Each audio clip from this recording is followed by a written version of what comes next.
धन्यवाद आपने आचार्य अंबा जी को बुलाया, उनसे मिलकर और गॉड ब्लेस यू ऑल। कोई भी क्वेश्चन हो मेरा नाम ओके जी।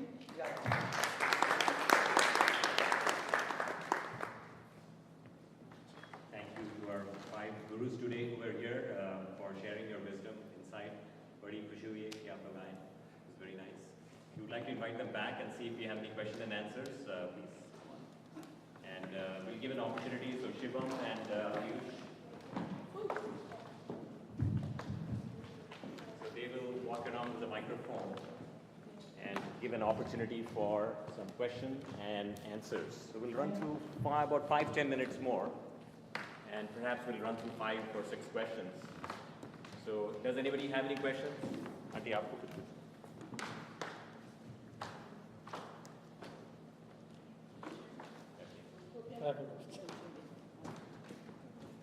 कोई भी प्रश्न हो? I have a question about, I think... Should I get some chairs? I think this Kumar Padmini alluded that we are all bulge of energy. We are all energy, you know. And actually, I'm talking to Manoj ji sometimes about the quantum theory, and the electrons shifting, and we are all bunch of electrons trying to stabilize. Could you please comment like quantum theory and you know and our stabilization? Fair enough. It's a great question. Thank you. It's a very good question, and because of paucity of time, I'm going to give you a very high-level aspect of it. When you look at what is called Parabrahman, or the concept of Parabrahman, and then when you look at you, the Jiva, so there is the Paramatma and the Jivatma. When you look at these as two separate bundles of energy, Jivatma being the subsystem that is vibrant with, in spite of, but connected to the cosmic principle.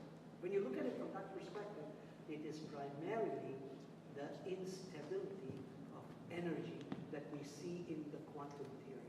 It's that instability as a result of which you have the birth, Shrishti, then Sthiti, and then Laya. And in our Vedic recitation, you will find, according to Purusha Sukta and other kinds of verses, that the universe was born 16.7 billion years ago because of that instability. Now, if I were to talk to you from a Big Bang Theory perspective, real quickly, did you know that from the black hole, as a result of the instability of the energy within that black hole, which nobody has been able to measure, a ray of light escaped, which was greater than what's called the Schwarzschild radius. So the ray of light, or any energy that has a greater energy system that is beyond the Schwarzschild radius, since they're all in orbit, okay, it escapes out as a ray of light. But the Hubble telescope told us that that ray of light is actually clusters of galaxies. Clusters of galaxies. And where are we? In one such cluster called the Milky Way. And in the Milky Way there is one star, the solar system, the solar arc, or Hiranyagarbha. And in that there is, we know about the glacial age and the water, and then how we came from the, from the single cellular amoeba to multicellular to the plants and the animal kingdom in the ocean. That's why for everything we say apaha, apaha, apaha. Everything is from water. So from water came the mammals, and then you know about the dinosaurs and how we came away from that. Today where we are, in spite of. So we cannot say we are here because of our might. It's happening. And that great happening is called eternal, because 16.7 billion years. If I give you a 5-year plan today in Bay Area, will you like it? You will just close your eyes and say, tell me about next quarter. So 16.7 billion years, right? That is eternal, sanatana dharma, happening. You are part of it whether you like it or not. That's why we are called sanatana dharmis. We're not Hindus. We didn't live on the side of the Indus River. So nobody can refer to us as you're a Hindu. Does it answer your question or not? Yes. Thank you. I like that. Can I just add one more thing, please? Please. I always talk about in my workshops. So basically, like everybody knows about the Higgs boson particle and the God's particle. Like in last year, like 2012, July 4, a lot of scientists, 111 countries participated in this experiment. What Professor was talking about, the Big Bang. So they wanted to find out like how the universe was created.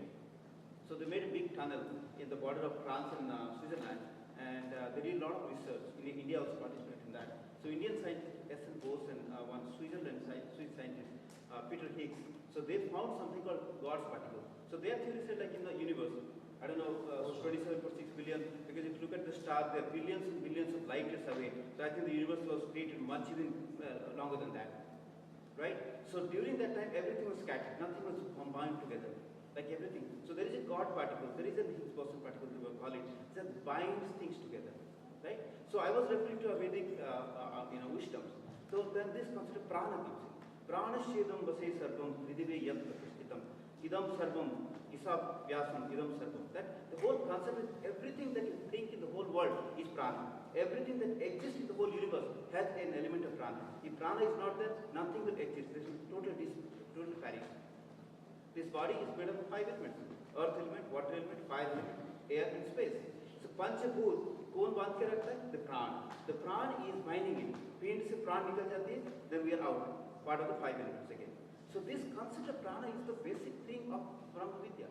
Prana is everything, that every cell in your body, because of the prana, because of the conscious breathing that you're taking, is creating the prana.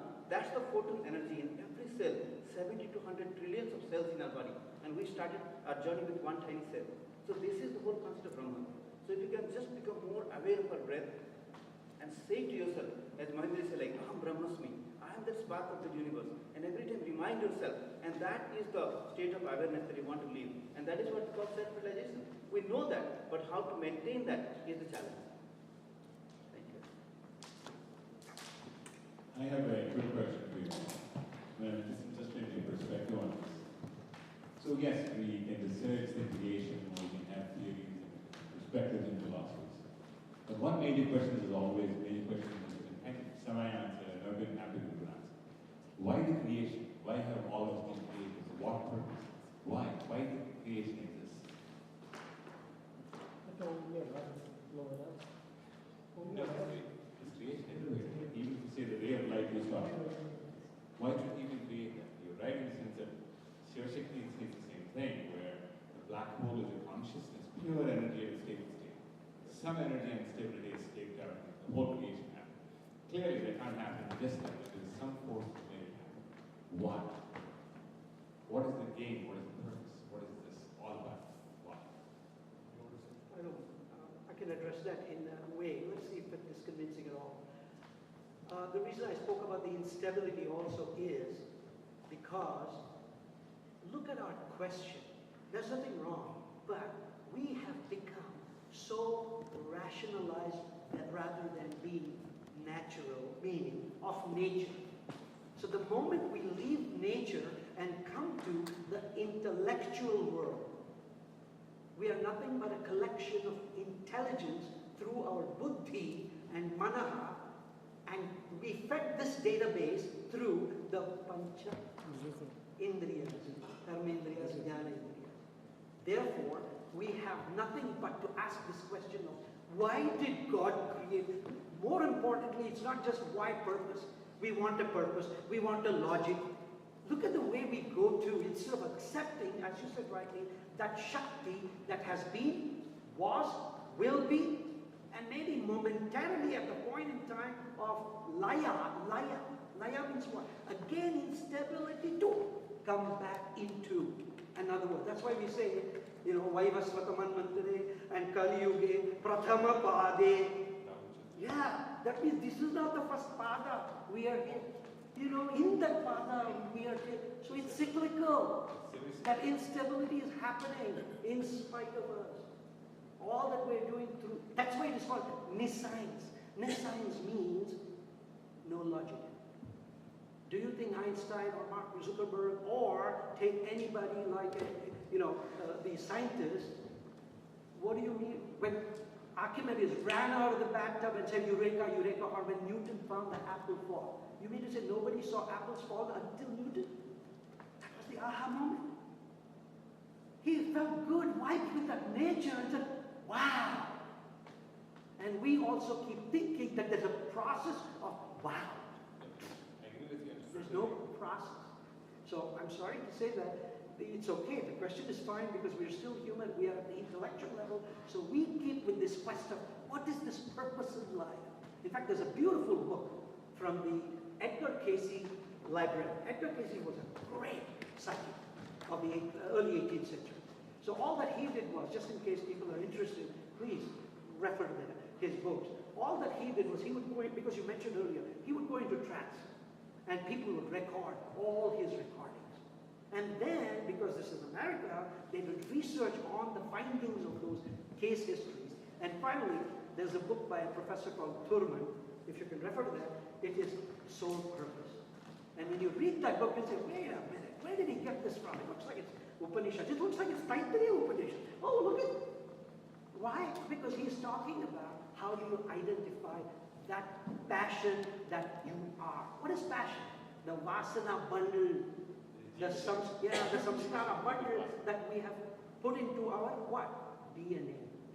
That's why they say, oh, your son looks just like you, but not like your grandfather or somebody else, or like mom. So we are coding and putting that intelligence, and it stays. That's how the DNA is being passed on. The instability. That's it. Therefore, if you want to identify your purpose, you got to get back to your bundle of vasanas because of which you were born as a human being. And you were born among these parents. Today I'm here in this congregation, not because Rishi planned or I came here. Part of the grand happening. That is where, like I think you were mentioning, there is no aham. It is part of that. That is humility. Namaha, nothing is mine. Om, blah, blah, blah, Namaha. Ishvara, this is not me. Nothing is mine. Therefore, there's no purpose to it. I need to begin. Yes, there could be a purpose. Then what? You can say, you know, for some reason, nothing pleases me other than music. And that's what Picasso did, or Mozart, in the case of Picasso, it was painting, Mozart. So they were able to identify that passion in spite of the world saying, hey, you don't have a, even a plate of food to eat. But he was in his world. That was his purpose. And we don't know the purpose because my father told me to go to engineering. Because nobody in the family was an engineer. I want you to go to Harvard because, she went. Oh, you didn't get an admission into Harvard. It starts where? Yeah, I agree with that. Our purpose. That's the only answer I could give. It was long-winded. Purpose, no logical or intellectual questions to God or that flow. That's why we say Bhava, Bhu. Bhu is flow, Bhu Satta. So just Prakriti, you're saying the Laya. That's all, yeah. Merging with Prakriti. Letting the Prakriti flow by itself. It's the Right. only answer to what you say. We want to put our act and say, I know how it's flowing, why it is flowing, so I'll take my boat and try. That's what samsara saga. You better go on the roller coaster. Understand it, yeah. Okay, I'm not answering you completely, but sorry to say, we cannot ask rational questions still. We cannot ask rational questions because it's beyond the intellect. We are always in the intellect or manaha level. See, look at the contribution of Vedanta. We don't say mind like the Western psychologists. We have a manaha, which we can deal with if we know. We have a buddhi, we can deal with, and then we come to aham. Before that, we look at our database memory, chitta. Yeah, the antakarana cleansing involves all that. Thank you. Thank you. So that's what Professor also said about Nirvachanya, like that's what you said. A lot of research going on in consciousness. Does it make any sense? Yes, yes. It's consciousness, that's it. So it is the subject. Can we simply investigate it? An object. No, we cannot investigate it as an object. It is Sat Chit Ananda. That's right. So it's a waste of money to study consciousness. Exactly. The consciousness is the one that's really big. There are consciousness scientists they are trying. See, because it is the science. Science is trying to see how, like the Big Bang Theory gave a little bit, the boson particle and the God particle is trying to take us somewhere so that we, the so-called intellectuals, are able to interpret so that we can feel happy saying, I know God now. If you know God, then you are God. God is smaller than you. If you could capture God in your mind, who's greater? You don't even need to say, Aham Brahmasmi. You are. You are. That's it. So if somebody says, I saw Anjaneya, I saw Rama, I saw Krishna, Tatastu. Let it be. Why bother about it? Don't question. And there are techniques that can do that. Oh yeah, energy. Energies. That's it. Sorry. I'm sorry, sir. Did I answer? Does anyone else have any more questions?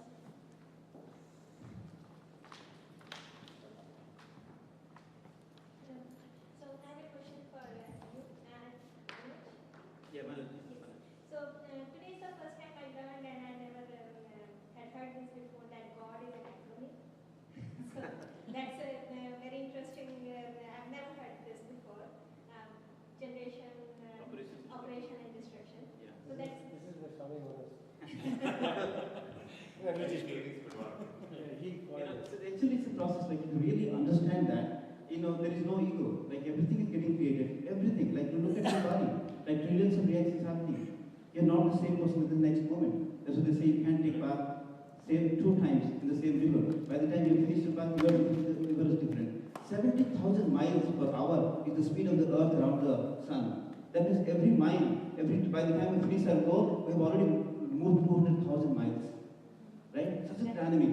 So many things are happening. If you look at the tiny cell in your body, you'll be like, wow, this is the entire universe. So if you can think of the smallest thing, and if you can think of the biggest thing, there's no difference.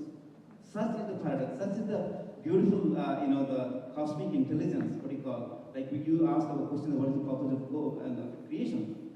And one of the stories will be like, the God created himself. And the God got bored, like, what am I going to do myself? And like he said, I will clone myself. I'll clone myself to millions and billions of people. And I'll try to find myself. Who am I? Where am I? He just wanted to play this fun game because it was boring. Like the universe is such a vast thing. What am I going to do with this universe? So he created a clone of him in every one of us. And now we're just finding, where is God? Where is God? Is it here? Is it here? Is it here? Right? They apply the principle, neti, naiti, not this, not this. And finally what he meant? Nothingness. So the whole goal is to find that. And just to play that game. Just a game that you're playing. As long as we are playing the game, we should be happy. The journey itself becomes the reward. There is no destination. Because if you look at the spiritual ocean, even the Adi Rishis, they might not have crossed even half of it. Like, it's unending, ananta.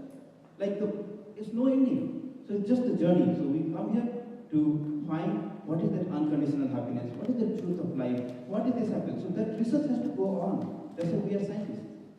We're employed by all these Indras, Varuns and all these things, maybe somewhere in some planet. So they're doing an experiment how to find unconditional happiness, no matter what situation is going into your life. Your sadness, your wife told you something, how can you find unconditional happiness? Your son told you something, Papa, you don't know anything, you find unconditional happiness. So no matter what happenings that you go through, what situations you go through, if you find as a research scholar, I've been paid by these sages to find this, our purpose is that. Thank you. So the second comment I had is I was really also impressed by your analogy of using oops terminology for the God and the abstraction and then Yeah, so that's very interesting. Me being in the software engineering world, I can really relate to it. And looking at that, the way I see it now is that we all belong to God's class. Exactly. That's right. You belong to God's class. God is an abstract class. You cannot make anything with the abstract class. You have to instantiate an object of it. So we are all instances of the God's abstract class. So as long as you know that, we inherit all the properties of God. Right? Yeah, so that's very, very Yeah. I'm going to Yes. I'm going to just add another thing. I'm going to just add something. So if you have a guru, so guru is the operations, right? So what we do is guru is prescribed methods, and we always keep overriding it wrongly, and we get off track. That's why we need gurus. We implement Yeah. our own burdens. Guru is a garbage collecting class. It collects the garbage all the time. It cleanses you all the time. It removes the darkness from you. It removes the veil. It removes the ignorance. That's the of redefining guru, I guess. So I think we are kind of getting close, but I would like to give Vish and Indra Yogi Ji and Vilas to say final words before we wind up. And with Vish, Vish I know has something to say, But I also wanted to get Vish's practice. What practice would you recommend for us, Vish, if you want to talk a little bit about that, and then whatever else you had in mind. And this is based on Bhagwan Ramana Maharishi's teaching. If you can sort of summarize it, that would be very helpful. I'm not really practicing it with any seriousness, but I'm aware of the concepts that I thought that it comes from the origin source of consciousness. So putting on the I thought, tracing it back to source.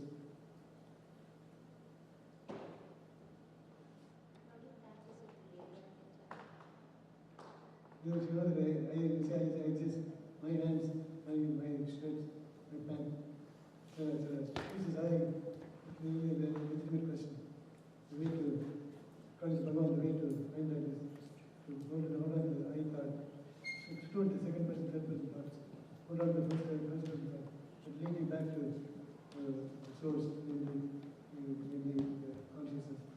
The like as this dog trying to find the way, last dog and getting his way to the master, is sniffing his scent. So there is a clues to follow, and the clue is I feeling. You follow that to the source. The source is consciousness. You know, I have not done anything satisfactory. I have a question to the professor here. On one hand, there are the Ajata Siddhanta, there is no creation. I'm sorry. Ajata Siddhanta. Yeah, Advaita Siddhanta. Ajata Siddhanta. Non-creation. Whereas I believe that there is no creation within appearance. So, how do you tie with the 16 billion years of creation and See, the question is, we're talking about, the creation, 16.7 billion years, all these things. What is all this really? And because I teach Purusha Sukta,